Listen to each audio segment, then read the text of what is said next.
Welcome to Bone of My Bones, Marriage of the Heart. We are your hosts. I am Katina Robinson. And I'm Ronnie Robinson. And we are Bone of My Bone, Marriage of the Heart. Indeed. Listen, when we do the intro and I see the intro come, it just make me just get on down. I'm sorry, I just have to just dance to the music. Really, it sets me up, get me ready. Yes. And so let us tell you a little bit about Bone of My Bone, Marriage of the Heart, before we dive into this amazing topic on tonight, which is marriage redeemed. And we got an awesome couple to explain that situation to you. Yes. So Bone of My Bone, Marriage of the Heart comes from Genesis 2:23 and 24. And Adam said, "This is now bone of my bones and flesh of my flesh. She shall be called woman because she was taken out of man." Verse 24, "Therefore shall a man leave his father and his mother and shall cleave unto his wife, and they shall be one flesh." Yes, one flesh. Hey. All right, now, do we need to end this show right now? No, we're going to keep on going. So the second half of Bone of My Bone, Marriage of the Heart comes from Matthew 6:21, which says, "For where your treasure is, there will your heart be also." This is my favorite part of the show. This is part of my treasure box right here. I am so happy to be beside this lady right here. She has been a motivator for me and an awesome wife and mother to my children. I mean, we got grown kids. This lady here, I put it in, and she have put the work in, and she looked way greater than what she's been through. She is thank you, baby. You're an awesome lady, and I'm so proud to be Bone of My Bone, Marriage of the Heart with you. Yes, Amen. I'm excited to be sitting next to this handsome hunk right here that I can call my baby, my husband, my boo. Yes. Hello, everyone that's tuning in, and a special shout out to our baby girl. She turns 22 on today. Yes, girl. So happy birthday to you, baby girl. Celebrating the righteous way now. You understand what Dad is talking about? And so now we're going to dive into... No, we're missing the last part, baby. Oh, listen, come on now. Bone of My Bone, Marriage of the Heart purpose is to encourage couples to remember love is worth fighting for. Amen. Amen. So let's pull our guest in right now, and then I'm going to read you their bio and tell you a little bit about them. So let's go. Yes. Hello. Look at this smile. Hello. Thanks, Ren. Great to have you guys on Bone of My Bone, Marriage of the Heart. You all are a power couple, and we are so excited to have you. Yes, we are. So let us do your bio real quick, and then we're going to dive into this topic. Okay, so Pastor Ren and Rachel is the senior pastors of Freedom Fellowship Church in Mustang, Oklahoma. Which is a suburb of Oklahoma City. Come on. He flows in a strong healing and prophetic anointing. Yes, he is a church planner, a musician, international speaker, and revivalist. Yes. He and the ministry has been featured on God TV, Charisma Podcast, Morning Star, Satellite TV, and more. Pastor Ren was called into the ministry as a teenager, attending Southwestern Christian University, and served in every position in the church. Wow. Pastor Ren spent many years as a music pastor and spent years touring in a Christian rock band called Stone Water until the Lord called him to plant a church. Lord Jesus, in 2016. Yes.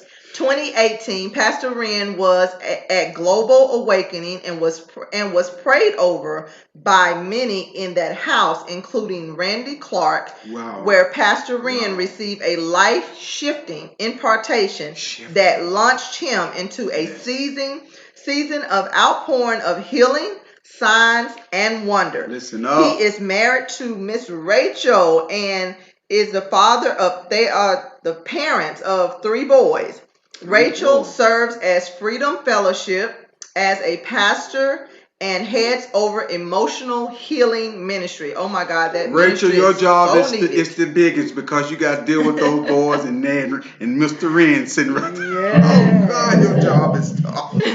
Pastor Ren can be seen around the world on satellite television, Praise TV. Yes. Ren also hosts the Power Hour of Prayer. That's what we're on tonight. I was listening to that last night. Yes. This live internet broadcast reaches around the world. Pastor Ren has anointed pastors from across the globe as guests that release the supernatural over those watching. Healing and prophecy happen nightly. It was recently talked about on Sid Routes. It's supernatural. You can watch them live every weeknight at 8 p.m. Central Time. And so, yes, let's dive into. I'm gonna give you guys a hand, because I'm telling you, you all are putting in the work. You're putting in the work for Jesus Christ. You are. And I know, Ren, that you talk to a lot of prolific guys in the ministry. Yeah, that is true. And walking in the ministry, walking in what Jesus Christ have called them to be, and you are. Man, I tell you, just off the chain. I mean, you keep it real. I mean, I was listening to the show the other night that's dealing with, I think Mr. Allen, Alex? Yes. Alex McFarland? Yeah. Yes. They're very, very powerful conversation you guys had. And you know, I just like the way God used you to keep it real. Keep it real, 100. You know, you lay it out there, and you lay it out there right. And you know, and if you're a son and daughter of Jesus Christ, you're going to receive it in a way that you can understand, whether it may hurt you or not. The bottom line is you take it in and glean from it and say, okay, I didn't like what he said, but it's the 100% truth. And that is what I love about you, Ren. And I'm so happy to have you on here, you and Rachel, because Rachel is the same way. I got to tell you about Rachel. Come on. Rachel is that one quietly standing back. Quiet storm. Yes, just watching and observing. And I mean, once she opened that mouth, get the opportunity to open that mouth, she goes in like a warrior-ette. I'm telling you, this sister is very, very anointed, along with her husband. Amen. Yes. So let's talk about the topic of tonight, marriage redeemed. So we're going to let y'all just have the floor and just share your testimony about how God redeemed you guys' marriage. Come on. Amen. Well, we're super excited here. We're super excited to be able to share and talk about what we've been through in marriage. You know, a lot of times we're talking about ministry stuff, especially on my broadcast. So this is a really unique opportunity that we have to kind of share something different about our marriage. We don't get to do that a lot, so I'm super excited to be able to do that. So a lot of people don't know this, but we've been married now for, what is it, like 62 years? How is it? By the way, Ren is a comedian, y'all. Yes. I just seen if she knew. 21 years. We've been married for 21 years. And we were divorced in the middle of that. And so we have a great story about redemption and what it takes to make a marriage work. And I think, look, I'm going to tell you this right up front. We're not perfect. We don't have every day that's perfect. The difference is that we understand how to get through those imperfect days because we have faced the hardships. And people will say to us all the time, how do I have a marriage as good as yours? You pay for it like we did. We had to pay for it. And so our story goes something like this. We were married for a couple of years, and then suddenly we got divorced. Do you remember what year we got divorced? 7. But do you remember what year it was? No. She doesn't know what year it was. Well, no, but that's, you know what, that's a good thing, because she's saying her life now is so great now. Forget about that, right? Exactly. Yes. Right. I wanted to make that point though, right? So I actually, both of us don't remember. We think we're always like, I think it was like around year 7 or something. I don't remember what year. I don't really know. I actually had to look it up the other day for a book that I was writing. So I had to find that time period because I had to remember when I made a trip, and I knew it was in that time period. So I was like, oh, it's 2006. So in 2006, she petitioned for divorce, and we were divorced. And there's a lot of things that we'll go into about what led to that, what we did wrong. Right. Good. But we got divorced. And it was not the first time we had gone through hard water. Honestly, we had been separated for 9 months before that. So we had 2 children, 2 boys, and then we separated for 9 months. We managed to work it out before divorce. We got together. We had our 3rd son. And then we got divorced when he was 10 months old. We separated and got divorced. And we were divorced for almost 2 years. Wow. So we were split up for almost 2 years. And it wasn't like, I wouldn't call it friendly. Okay. Got ugly? If it wasn't friendly, got ugly. It wasn't friendly. Okay. What would you call it? Ugly. Ugly. I'm being kind. Okay. We're supposed to be real because we're supposed to be helping people. Okay, so that's right. 100% bone on my bone. Keep it real, right? Bone on my bone. That's why we got you. But so for and I'd like to say I did everything right, but here's the truth is maybe my perspective is a little bit differently, and she can share her perspective on it. But my perspective was this: I didn't want the divorce. I wasn't interested in getting divorced. It doesn't mean that I didn't help contribute to it. Okay. Right. But she'll tell you, if you ask her like who the bad guy was in it, she'll tell you she's the bad guy. I'll tell you I was the bad guy. Like we both contributed to that. Obviously, we can dig into that. You guys can ask us any questions on that as we go. But when we ended up divorced, I wanted the marriage, and I stood and I believed on it, and I prayed and I sought God on it, and I went after God. But the reality was she didn't want the marriage. She wasn't interested in it working out. And so we were separated. We were divorced. I didn't do everything right in that season, but the one thing I didn't do is I did not give up on my marriage. I always left the door open for restoration. And I'm not going to say I sat around whining and pouting and waiting. I dated, during that 2-year period. She dated during that 2-year period. And I'll tell you a couple of things that we did when we came back together, because I talk to marriages all the time, or people that are in the middle of separations. And we separated once for 9 months. We got back together, and then we wrecked it.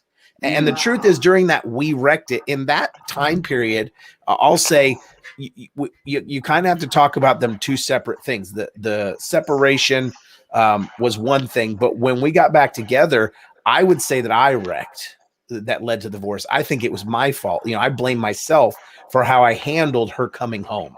And so one of the things that I learned really quickly is restoration in a marriage is not enough, because just because they come back doesn't mean it's fixed. Okay. Come on. And sometimes what caused it to break doesn't have to be the thing that causes it to break the next time.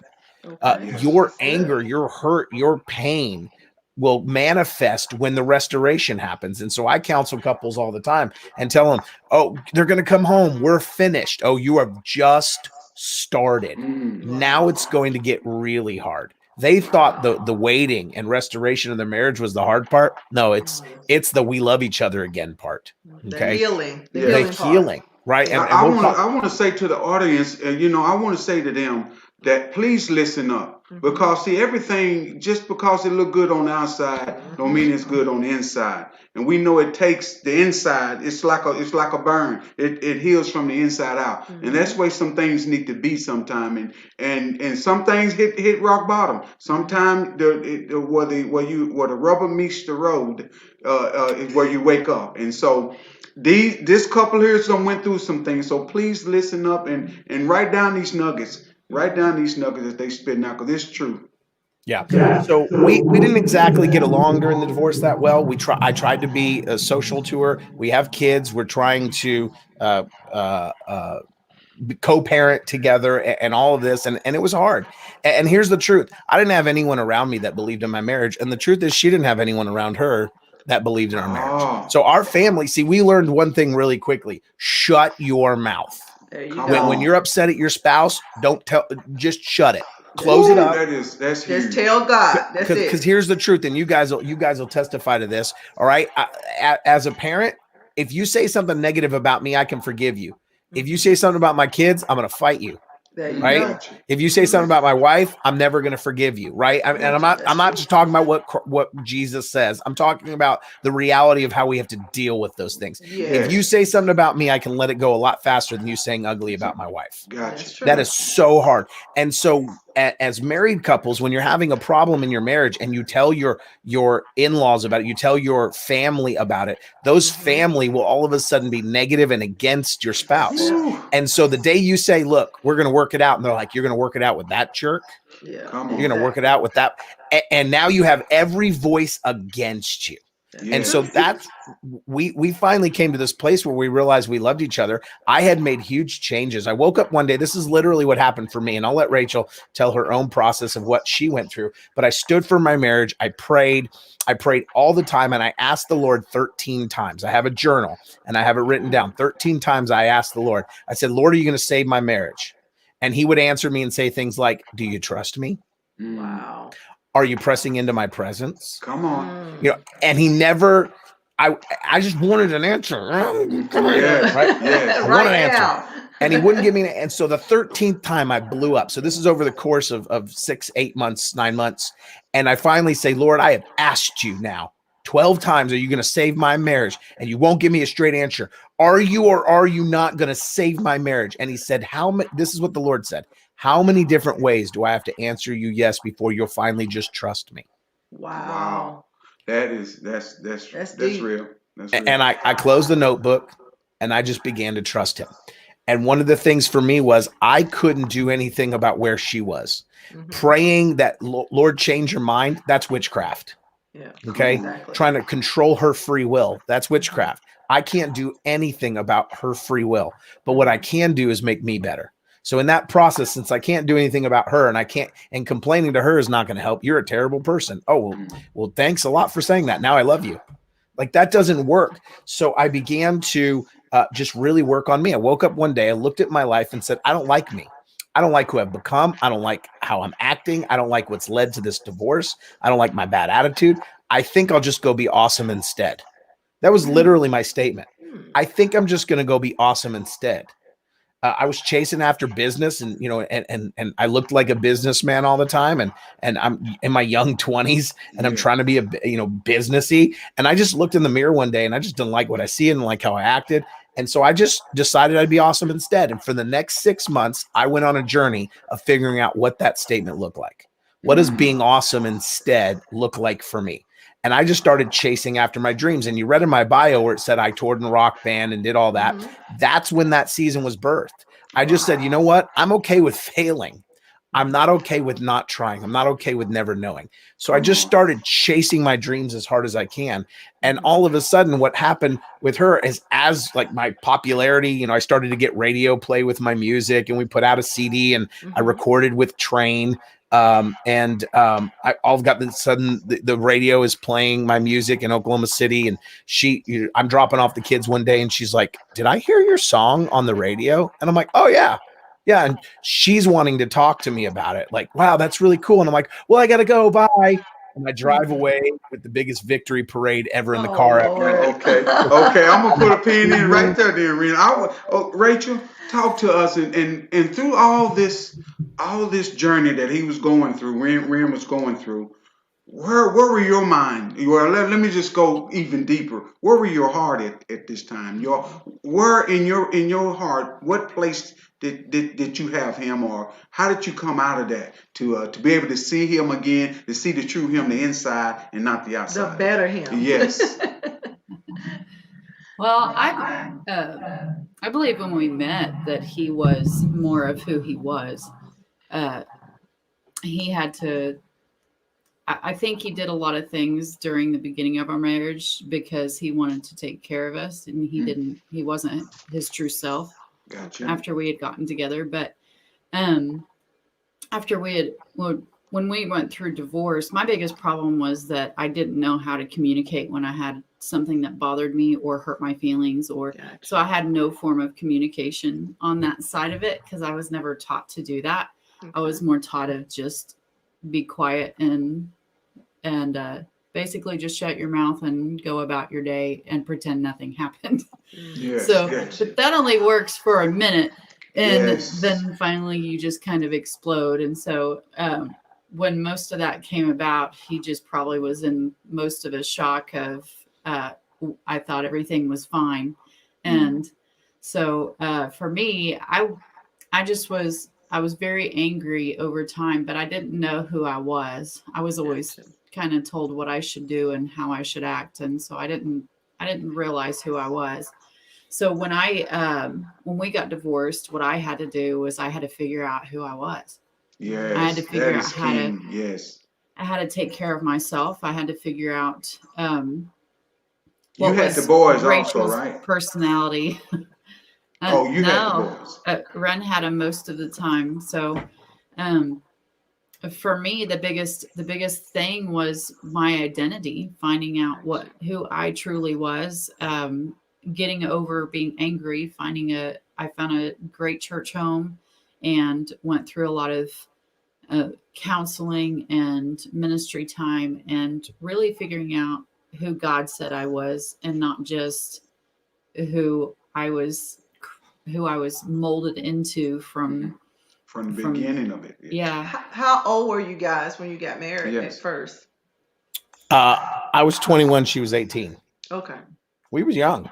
Yes. Yes. And I think that that tends to play a part in it, because if you not had that example, or had not had, parents that talk you through what marriage is really like, you just dive in it. And we both had broken families. We came from broken families.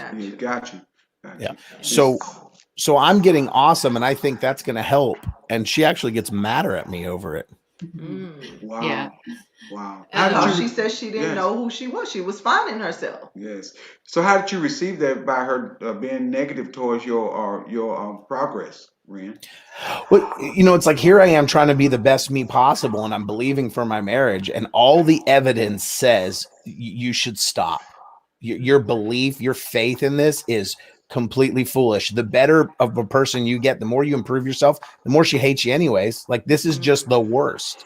And so I'm processing that it's just getting worse. That's what all the evidence says. But I refuse to give up hope. My pastors at the time, I was an associate pastor, tried to talk me out of standing for my marriage, because they thought they were loving me, because they saw, I wasn't able to move forward. I'm stuck, that sort of thing. And they didn't realize, like, I just am tenacious. And I told them, I said, look, if I meet someone that I love more than my wife, maybe I'll move on. But there's nobody else out there I love as much as her. And I'm not settling for second best. Got you. Amen. I'm not going backwards. Amen. So it sounds like a lot of it was communication from the start. Well, but her reason for being madder is not what you think. Her reason for being meaner to me is not what you think. Okay. Tell us, Rachel. Well, as I went on and I was figuring out who I was seeing him come to reality of the real him and who he was. So, which was originally what I fell in love with in the begin with. So when we were divorced and he's finally being who he naturally was, like he was in the beginning, it made me mad, because it's like, why were you different when we were together? It was that's so real. Why did you find yourself after you left me? Yeah, the statement she made to me was this. When we finally worked it out, she was like, I was mad because that was the husband I wanted to be with, and now somebody else was going to get that, but I never got that. I missed out on that. Was the husband I wanted. So now she's just furious at me, because it's like, why couldn't you be that guy? That makes sense. Right. So finally one day there just came to that moment where she's like, wait a second, I can be with that guy. He still loves me. And it's not too late for us. But see, I think what took longer to get to that point was the simple reality, what happened when we separated for 9 months. We had separated for 9 months, and my heart and my goal and my focus was get my wife back, get my wife back, get my wife back, get my wife back, right? That I never processed any of the pain. I never processed any of the hurt and what was going on in me, because I was trying to save my marriage. So I was in survival mode. So maybe like in survival mode, you have an adrenaline rush. So think about it, right? Something attacks you, you're in survival mode, your adrenaline is rushing. Yes. It's not till after your adrenaline dump that you realize you're injured or fatigued or tired, right? Yes. You don't know you're split open and bleeding because you have the adrenaline. So I think a lot of people go through that same thing, okay, over months and months of adrenaline dump, trying to save their marriage. And for me, what happened was once she finally came home, once she was there for a little bit and I felt safe, I felt like she was there, she was home, then all of a sudden my pain, my anger, my frustration, my hurt over everything that had happened began to come out in the surface. And I started to take that out on her. I started to vent my hurt and my pain. And I began to take shots and stabs. So in other words, you're and saying, why I have to work so hard to get you back type of deal. Yeah. I mean, you frustrated because you made me work so hard. I never stopped to be mad at her in the process. I just wanted her back. So now here she is back and I'm mad at her about leaving. And so it comes to a head when one day she says something to me that I'll never forget, that she said to me before we got divorced and before she left. She looked at me one day and she just said, sometimes I think the only reason you took me back is so you could punish me for leaving. Wow. Well, you were being pretty mean. Yeah, I was hurt. I was a wounded animal and I didn't know how to express. Hurt people. Yeah, and I didn't know how to express it. And so it just came out all wrong. So I felt like I contributed to the divorce. You know, you look at the separation, she'll tell you she's the bad guy, but I think the divorce, I was the bad guy. I was the one lashing out all the time. And I had to come to a place where I had to tell people, look, just because you win your spouse back, just because they come home, does not mean you are reconciled. That's right. You can't punish them. You can't be angry. And one thing I learned, I'll tell you this, I learned this. When we got restored and we had our marriage back, and I tell this to every couple when I counsel them, because I don't know what happens during separation, right? I don't know why you separated. I don't know what happened during separation. But here was the rule when we sat down, when we got remarried. You know, both of us had dated, right? Both of us had tried to move on with our lives. And I sat her down and I said this, I don't want to know a single thing that happened while you were divorced. I don't want to know who you dated. I don't want to know if you hold hands. I don't want to know if he took you on a romantic dinner and you like the candles. I don't want to know. And I mean all of the above, okay? Every detail beyond that, okay? And I don't want to know, and you're not going to tell me anything. So I'm not going to tell you a single thing. You're not going to tell me a single thing, because I'm not going to give any accusation to the enemy. Got you. Amen. So still to this day, if the enemy will come and try to mess with my mind or make some kind of accusation, I still have the ability to say, well, I don't have any proof that anything happened. I don't have proof she held somebody's hand. Like, there's literally nothing the enemy can do to bring accusation and put a wedge between us, because I refuse to know. And so many couples have to check the phone, check to see who you're talking to. And that is not a restored marriage. That's true. That is not a restored marriage. If I have a reason to check the phone, I don't have a reason to be with her. And that's one of the things that we've in counseling couples also that we've ran into is couples choose to stay together after whatever happened, whether it was they cheated or whatever the fact that the marriage, went to the point where they were separated, not necessarily divorced, but separated. And then they choose to come back together. But yet and still, they never let that other person die down, whatever it was. And so we when we counsel them, we let them know, if you choose to stay, you have to choose to move past what happened, because if you don't get healed and delivered from that, that's going to constantly be in your face, like you're never really fully moving forward. You have the right to not trust them and be divorced. You don't have the right to be married and not trust them. Exactly. And that's why it's so important. I know you guys got married while you was young, and let me ask you this question: did y'all get counseling before you got married? Yeah. At a young age. Well, most couples now, they're getting married without getting counseling. It's so important still to get counseling and lay everything out on the table. Lay all the marbles out on the table. And if you can accept what's on the table doing counseling, then you care about each other. You love. I think the love is there. I mean, that is so important to get counseling. But you say you guys got counseling though. We got counseling. Because you still go through seasons though. We went through seasons. We were young, broken homes. We made some mistakes. But here's the truth. I tell people this all the time. People ask me, would you take back that season? It was the most painful season I'd ever been through in my life. Yes. It was the worst. It was the best diet I ever went on. That's for sure. Okay. I lost good. Okay. Because I couldn't. Yeah, but it wasn't all because you wanted it. It was because you was fighting for a man. I was broken. And but one of the things that got me through that was just this tenacity to believe, what if it gets better? I'm not here to see it.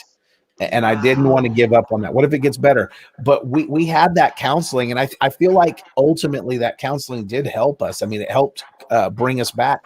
but it was just this unending understanding and belief system that marriage is not a contract, it's a covenant. Yes. Exactly. And Exactly. I Rachel, never gave up on go my ahead. covenant. I never get. Let me make this point, and then you can ask her. I never gave up on my covenant, and a covenant, a contract can be broken by either party, That's it. and Yes.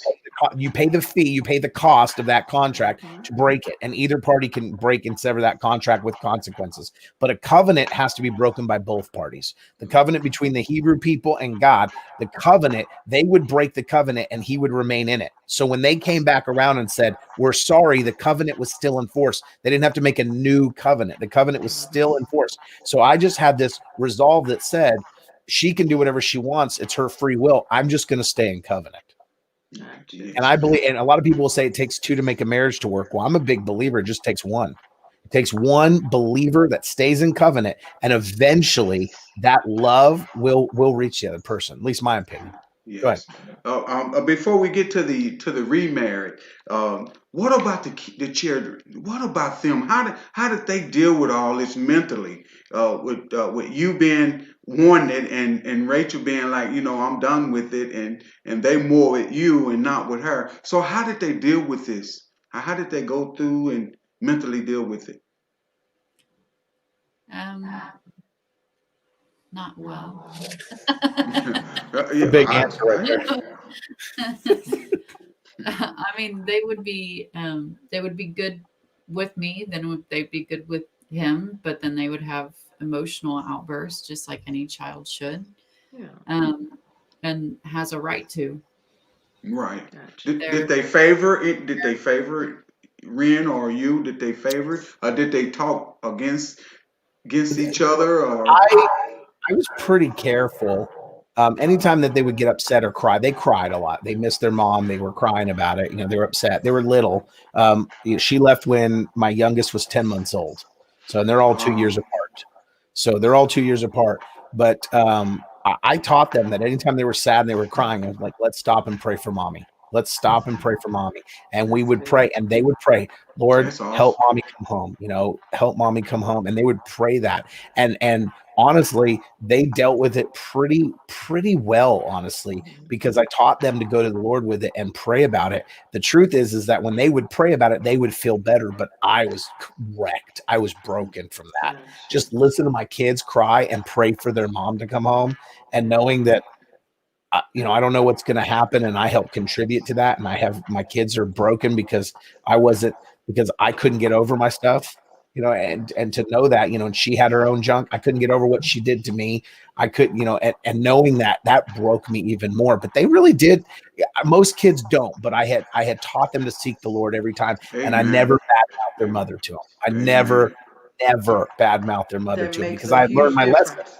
Yeah, My that makes mom, my dad, my siblings didn't want anything to do with her, thought I was crazy for standing for my marriage. Her Wow. family hated. I mean, come on, guys. I had a VPO on her. She tried to get a VPO on me. Her mom tried to get a VPO on me. Like Wow. it got ugly. Okay. wow. Neither Wow. of us did anything mean to each other. We were just ticked off. Okay. Yeah. Right. Yeah. She didn't try to blow me up or shoot me or anything like that. But right. You But were hurt. Yeah. Hurt people hurt people. So both of y'all were trying to see who could hurt the other one the hardest. we I were didn't have a hurt. gun at the time. You better be glad, Ren. Yes. Or is that the first time you heard that, Ren? I don't like it where your eyes are looking. Never heard that one. Oh, we're getting well, real now.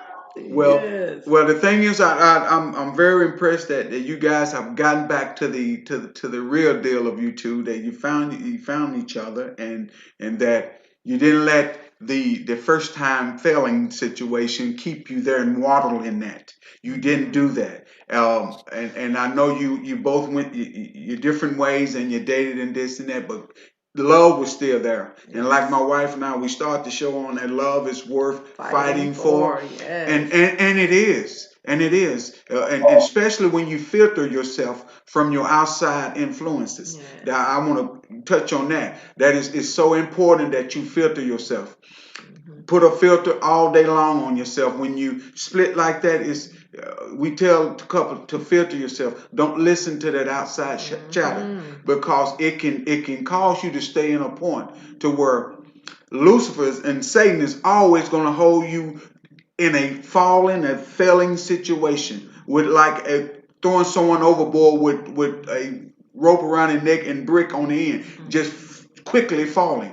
If you listen to the outside influence, so it's so important to filter yourself where God can find you in that place and talk to you like you say, Lord, talk to me. It save my marriage. You have to stay in that place of where He can work with you and not all the outside influence. So it's very important to filter yourself. So I commend you guys for not listening at the outside, since your family was talking against him and his family was talking against you.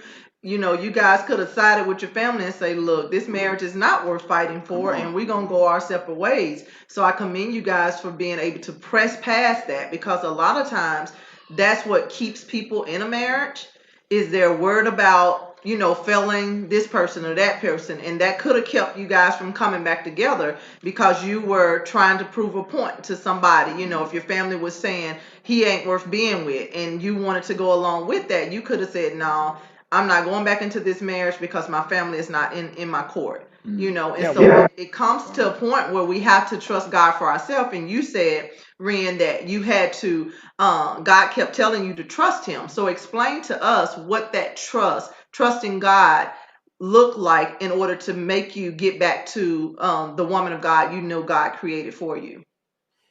Well, you know, most of it was just that she's the cutest thing I ever saw. So, like, I got to fight for that. So, you know, Rachel, I love you, Rachel, because you're so cool. And he'll say something like that, and you just smile. Like, okay.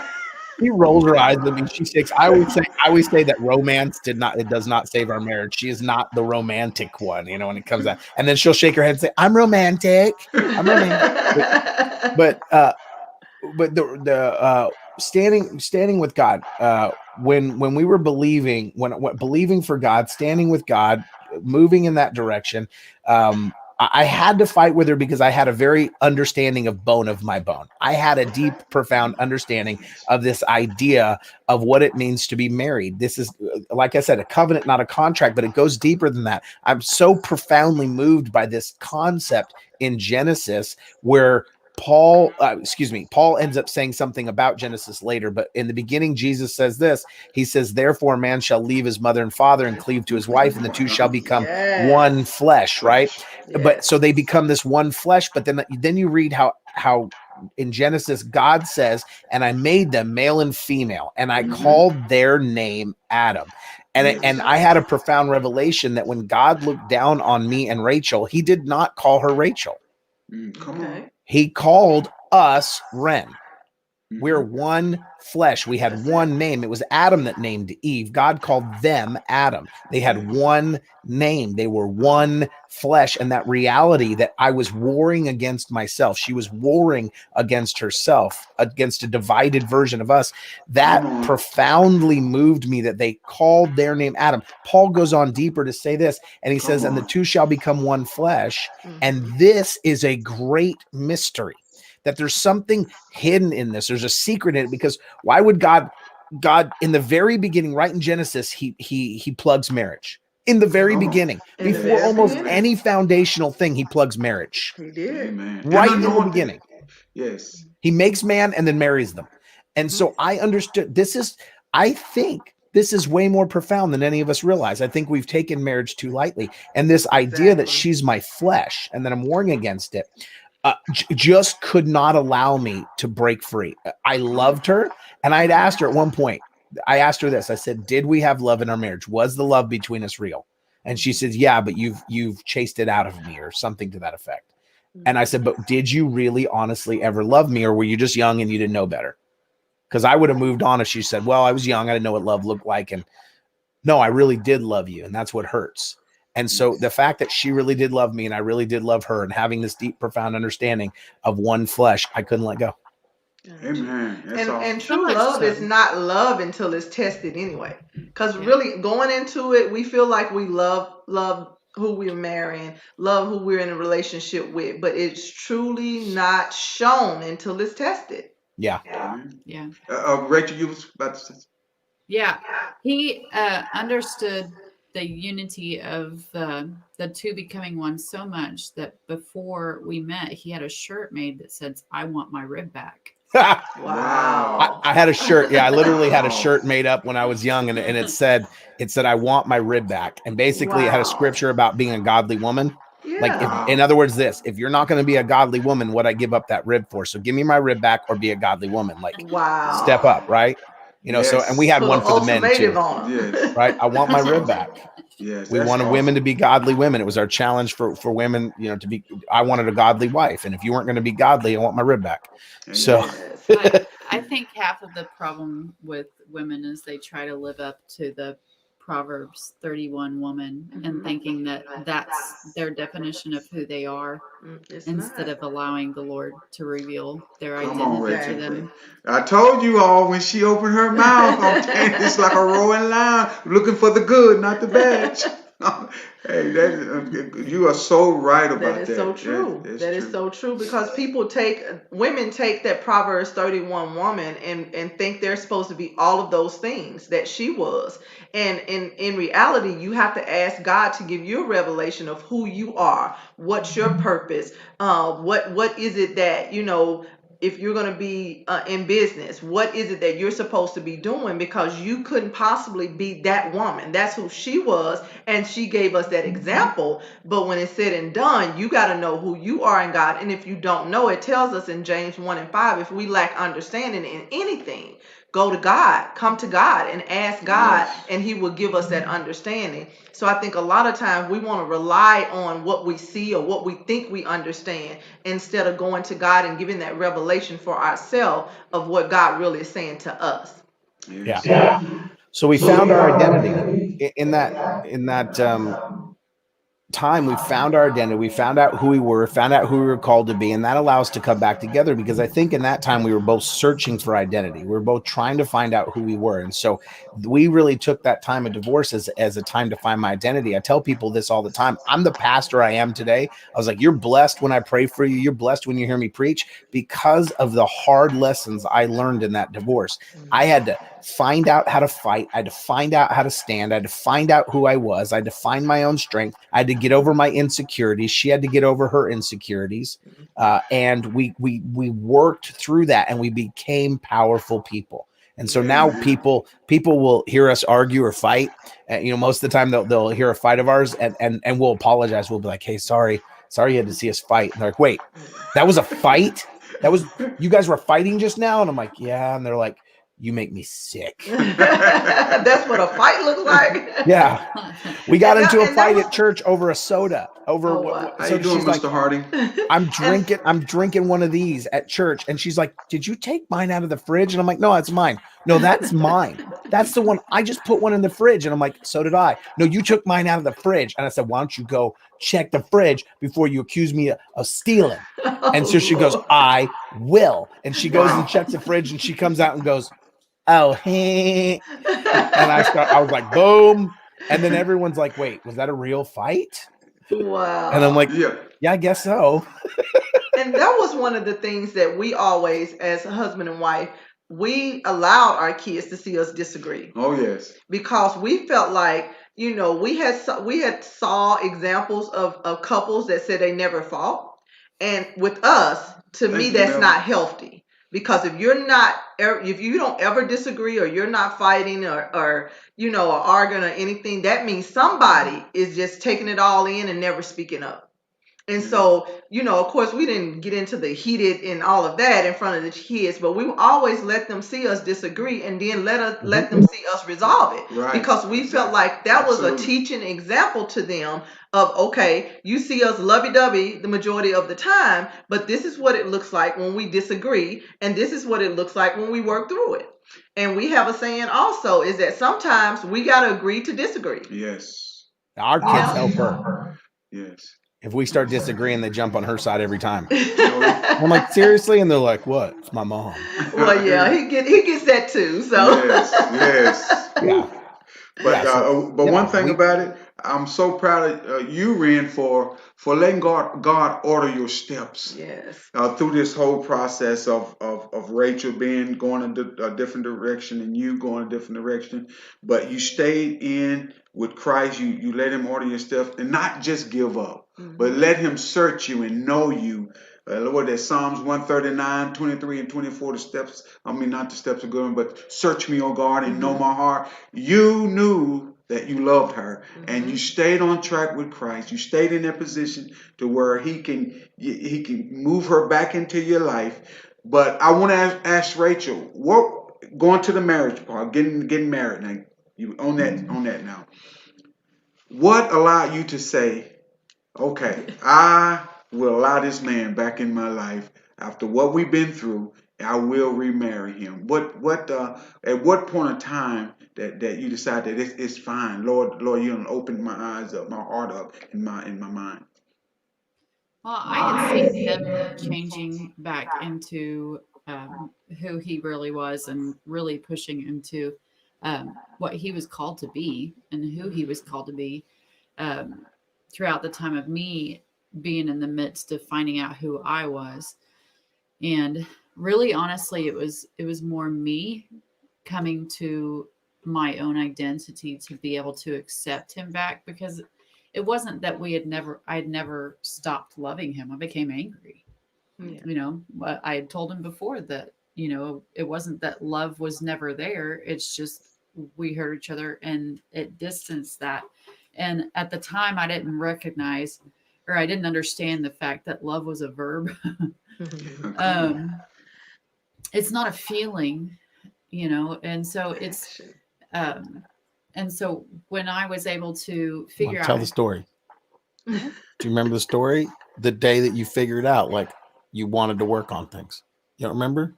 Probably not. Oh, come on. This is the best story. They want to hear this. It was after the funeral when you were really, really, really ugly to me.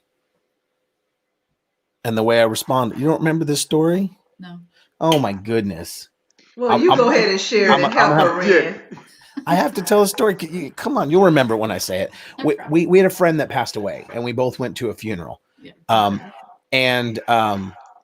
Bad day, right? We're both at this funeral together. Everything's heated, and she is just, super mean to me that day. I've been nice to her. I'm helping her. If she needs grocery money, I'm buying her groceries. I help her move into an apartment, and everyone around me is always like, she's taking advantage of you, right? And I said, yeah. And they said, you're letting her take advantage of you? I'm like, that's what love looks like. Love holds no records of wrong. Love is not conditional. When are you people going to get this? I know she doesn't care about me and she's just getting what she can, but I love her and love is unconditional. And was like, you're getting taken advantage of. Yes, I'm not doing it blindly. I know it. And I didn't care. I said, that's the mother of my children and I love her. I don't care. She's not going without groceries. Period. And so I'm being kind to her. I'm doing everything I can to be kind. And I'm not trying to be kind. I have shifted. I've changed.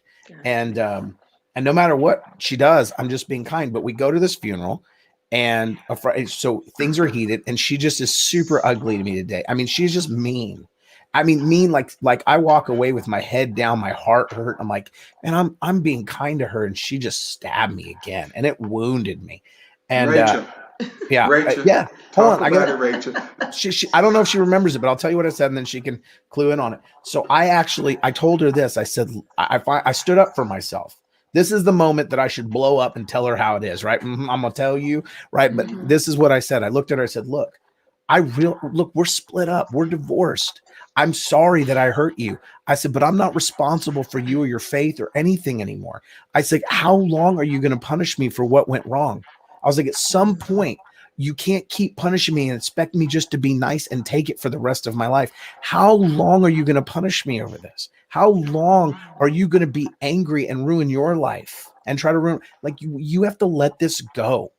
And she told me, and I walked away going, this is just as bad as it could ever get. Now it's just she is being so mean to me. And I thought that was the pinnacle of the worst.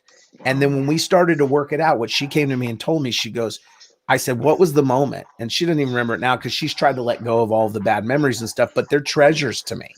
For me, they're treasures. And she told me this. She said, it was the moment when I was really ugly to you, when I was the meanest that day to you. She goes, the way you responded, that would have been the one time that you would have been justified in telling me where I could go and how to shove it. And you would have been okay because I knew I was mean and I had no right. And she said, you responded with correction, but you did it with love. You told me I was wrong, but you were loving and kind. And that's the minute that I realized you really did change. Wow. You were really different, and you were never going back to that other guy. Wow. She still doesn't remember. I don't know. I remember it. I don't remember all the. I don't remember all the conversation. Yeah. I did because it was the worst day, and it turned out to be the day that everything shifted. So in But the like you natural, said, it looked man, like the worst, but in the right. supernatural, it was the change. There you go. And like you said, she was trying to push that out now, get that out, and not look back on that. So she didn't want to revisit those things. So I understand. Yes. I didn't like this lady when I first met her. No, we This didn't like each other at all. I knew I was going to marry her the night I met her. Really? I saw her and I knew it. I said, "That's my wife." No, that is not our testimony. No, this is like Joel Foreman and Muhammad Ali right here. When we first met each other. Yes. I mean, it's like, not her. I almost got stabbed for her the night I met her. Oh Lord, Jesus. I was willing to get stabbed. Wow. No, and that's what we always say. Like with everybody's story is so different, and that's when we can't be as people comparing one person marriage to yours, because everybody's story is totally different. Of course, I think we've shared with you guys, both of us has been married before, and I literally lost my life at the hands of my ex-husband. So I had to have that period of time where it was just me and God. You talking about trying to find yourself. I had to literally find out who I was, because I married at 16 the first time, and I had been, prior to that, I had been physically abused in a foster home, and then sexually abused when I came out of the foster home. And so then I dated and married. So I was jumping out of one frying pan to another. And so I married not knowing who I was, had my first child at 18. And so when I finally was able to escape and get out of that abusive relationship, literally I had to find out who I was, because I didn't know who I was. I had always been somebody for somebody else, and never knowing who I was. But then I had like a 3-year period before God brought my husband into my life, and he had to put up with a lot. Like he literally had to commit to dealing with all the scars and damage that I had. Even though I was delivered and I was still walking in my healing, there still was triggers. And so, when we met at work actually, and like I didn't like him, he didn't like me, but we became the best of friends. And when we did, we were able to bond a relationship that I knew once we got into a relationship where we took interest in each other, I knew that was my best friend and nothing was going to change that. So I trusted him to let him in, and the rest is history. We're about to celebrate 18 years. It was tough. I'm telling you, it was tough. Talk to me when you get to 21. Yeah. Yes. And so, everybody's story is so different, but people see the now and how, we standing out looking in, it looks like all of us have it together when it comes to marriage, but we be like, you don't know the cost we paid to get where we are. Yeah, it cost us. It did, but it was worth the cost. It was truly worth the cost. And because of that, we're all able to sit here and minister to other and counsel other couples and help them overcome what they feel like is a giant, when actually, it's a kitten.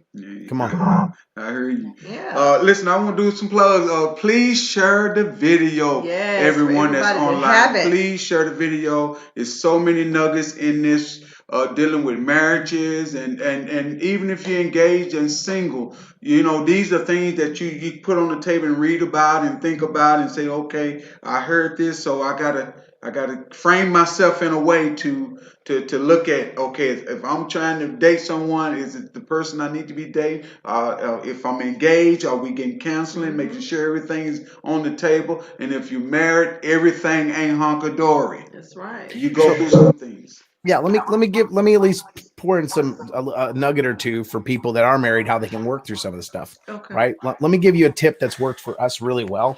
Okay, so for one, we're at the point now in our marriage where if we do fight about something, we're mad for a minute, and then usually about 15 minutes will go by, and one of us will be the bigger person. We don't hold on to things, and we're not doing the whole you got to apologize first. One of us will walk over to the other one and be like, I don't want to be mad anymore.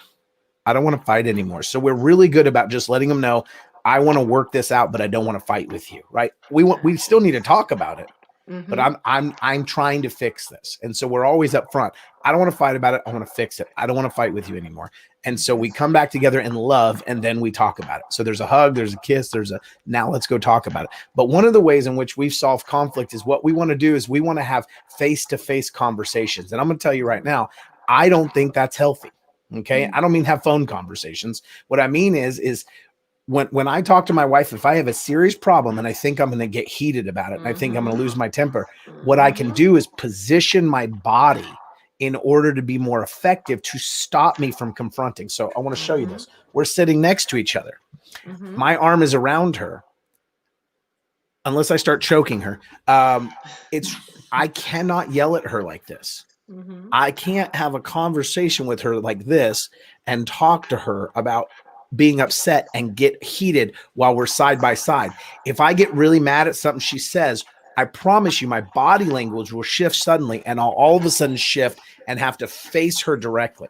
When I'm facing her, it's a confrontation. It's confrontation. But as long as we are sitting side by side, we'll put our hands on each other's knees, and we'll talk through it. And it always resolves it so much better. But if one of us says something that sets the other one off a little bit, you'll see our body language turn. And what we've learned to do is we try to, as best as we can, if we realize that, stop, put yourself back in a side-by-side position, and then talk about what that meant. Do not stay in a confronting, don't face off against each other, but turn and sit. Y'all listen up. That's really practical. That's really practical, but I promise you will try. And I've done it. I've done counseling sessions with people, and I've sat them down. And I'm like, try to yell at each other while you're sitting there next to each other, and you're just kind of looking over. They can't do it. Every time they start getting heated, they will completely shift their body to face them directly. And I'm like, there you go. As long as you'll stay sideways, you always work straight up. Yes. So that's just a simple practical tool for you that are married to stay to if you get heated, if you guys like we can't talk to each other very well, position your body language to aid you. That's good. That's really good. Yeah, try it. And so what is one of the things that you guys can say is a strength, kind of makes your marriage more powerful now that you went through what you went through. You've been married, divorced, and redeemed. What would you say is like the power tool of you guys' marriage if you could give like one thing? Rachel, you first, then you, Ren. I think for each person it's going to be a little bit different, but for me, because I grew up without understanding how to communicate and that kind of stuff, and now that I do a lot of communications with ministry kind of stuff, that for me is understanding that the things that people have gone through, understanding why he might respond in such a manner that he does, being able to see both sides of perspective, and just understanding that there's a reason behind each thing, and accepting that there's times that you're always going to do something wrong. You're not always going to, nothing's always perfect. Right. Nothing's always completely that's true. perfect. That's true. That's good. And so just being able to understand each other a little bit differently, and give each other grace.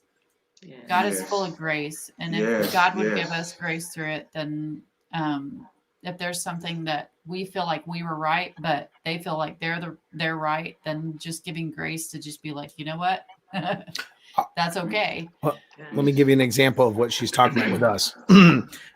When she gets tired, she becomes very unresponsive. So the later it gets, the more like jokes I say, loving up to her, snuggling up to her, she's like, yeah, like there's nothing that, if she's tired, that's it. So date night is 4:00. We have to eat like old people because she'll fall asleep in the car and be tired, and there's no right. And that used to upset me and bother me, but I started to understand she is just not a night person. She doesn't emotionally, she has no joy. She has not that she's joyless. She doesn't have an expression anymore of it. When she gets tired, all the expression goes.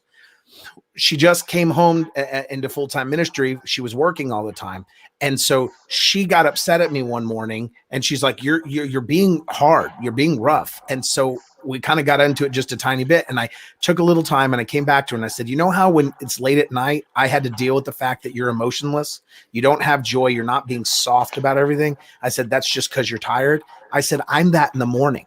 You're expressionless at night. I'm expressionless in the morning. You got to give me a little bit of time. So everything I say when I'm trying to communicate comes off a little bit harsher. Like, because I don't have the morning. Right. You're right. Yeah, This I'm one not is that. not a morning person. So when I said that, we I can watched. identify with that. Right. So she was annoyed at me because she thought I was being mean to her. And when I said it, you could see like instantly the light bulb went off in her head. And she's like, that's a perspective shift. Yeah. He's like me in the morning. I'm like him at night. And so we have like 3/4 of the day where we're on with each other. Gotcha. And I'm so glad that you brought that up, Ren, because that's one of the things that when we talking to people on the show or else we counseling, we tell them, especially the men, listen up, men, to study your girlfriend or your lady you engage with or your wife. Study them to see what makes them turn and what make them happy or sad or all these things. Study them. So it's so important that you all figure that out to know that, okay, all right, baby, I know you ain't like this at this time, so I'm gonna do things a little different, and vice versa. So it's very important that you study your spouse or your yeah. I see her yawn. I'm done. Yeah, I'm out. I'm not trying to romance, not trying to get a good reaction, not trying to start up a fun conversation. I'm done. It's like, okay, I'll try this again tomorrow. Exactly. So and that's what it takes. It takes learning each other, because you take two people that comes from two totally different backgrounds, totally different teachings, all of that, and you're coming together. So you have to learn to, just like my husband said, study each other and learn what makes what work for you, and what makes work for him, and just make it. It's all about communication, though, because like I know with myself, if I hadn't shared all that I had went through in my life with my husband, he would think I was a crazy woman, a crazy woman. A crazy women, because like it's certain things that would trigger me or make me, react or respond some type of way. And had he not knew my history, he would be like, I don't know what's going on with this woman. Yeah, tell him an example, or give him an example. Tell him. Okay, so a prime example was when we were engaged. Or were we dating? We were just dating. We weren't engaged yet. But so we were watching a movie and a rape scene came on. And at this point, my husband didn't know that, we were just dating because we hadn't got engaged. So he didn't know at that point I had been raped, right? And so, but he noticed my body language changed through that movie. Like I got up, I got fidgety, I just didn't show no interest in the movie at that point. And he noticed that, and he just asked me, baby, is everything okay? And at that point, I couldn't say anything. But what I did realize is that he noticed me enough that he knew something was wrong, like something shifted with me. And so it took him going away, and we had a phone conversation. And I told him, I said, well, the next time we're together, I'll sit down and I'll kind of explain to you what just happened. And so from that point on, I was able to just share. We cried together and just got it all out. So then later on in our marriage, when things would happen or a scene would happen like that, or if I would respond to something a certain way, he would know what was going on with me. A prime example, we are married on here. I would tell him there are certain positions that we can't make love in, because that takes me somewhere that I don't want to go. And so this is just off limits in our marriage. But had I not been transparent with him, he would think I was rejecting him. So it all boils down to communication. You have to communicate with your spouse. You have to love them enough and trust them enough to open up and share who you are or what you're dealing with, so they can be the best form of them to you, and vice versa. And it takes a man to be able to do that. To me, I mean, you got men probably say, no, I don't want to hear that. I don't want to hear that crap. Yeah. No, the bottom line is, if you see, my wife is a part of me now. Like you said earlier, she is a part of me. Why will I want to hurt a part of me? She represents me, so represent my family. So I want the best for her. I want her to be in a happy place most of the times. I mean, she's not in a happy place all the time, but most of the time she is, because I want her happy. She's a part of me. If she go out, I want her pretty because she's a part of me. She represents everything that I want in life from Jesus Christ. He blessed me with her. I'm going to be a man of Christ for her. If she chasing Christ more than me, then I know that she loved me. It's vice versa. I'm chasing God more than I love her. And he give me the way to love her. He give me the ideas to love her. The just being who I am for her. So we've been through our ups and downs. We've been married before. We've been through the mama drama, the daddy drama, and all this. Mama, baby, daddy yes, drama. all this. But God is a good God. Yes, He is. And I am so happy that you all have came on to Bone of My Bone, Marriage of the Heart. Ren, if it's anything that's in you, we're in tonight with this, and I know this the Holy Ghost is giving it to me to say to you. If it's anyone on the line on the line tonight that's watching the show that you can feel that you or else just have a word for them to prophesy to them that they may be looking for some confirmation right now. Do it. Let the Holy Ghost use you, please. We give you all the time if you need it. Hallelujah. Well, listen and her up, too. everybody. I feel like when I do broadcasts like this, when this is happening, there's always somebody on the line that needed to hear what I have to say tonight. And I believe that there's somebody on this broadcast right now. And I actually think there's two different ones. One's a male, one's a female. Not sure which page you're on watching right now. But I feel like you've been fighting to stand. Your heart is to stand, and what you needed to hear tonight. There's somebody on here that you're going through a season like that. So maybe you're on here and you're just trying to find some hope. And I'm telling you right now that God wants to give you hope, and there's hope for your marriage. Maybe you're not even separated. You're on here, but that thought keeps crossing your mind. If it keeps getting bad like that, like I don't see how this is going to go on here. I'm coming on here for wisdom and advice, but you've come to the end of that road where you just don't feel like there's any hope. I've been trying to change him and he just won't change. I've been trying to change her and she just won't change. And I feel like the Lord wants you just to give up. Okay. And I'm going to say that again.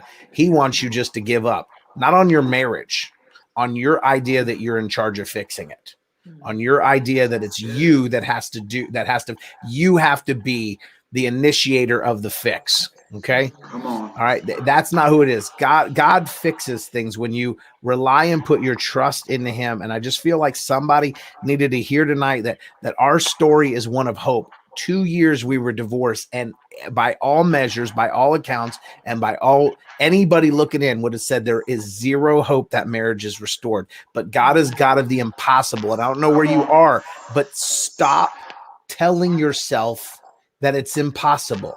Stop declaring that it can't get any better than what it is right now.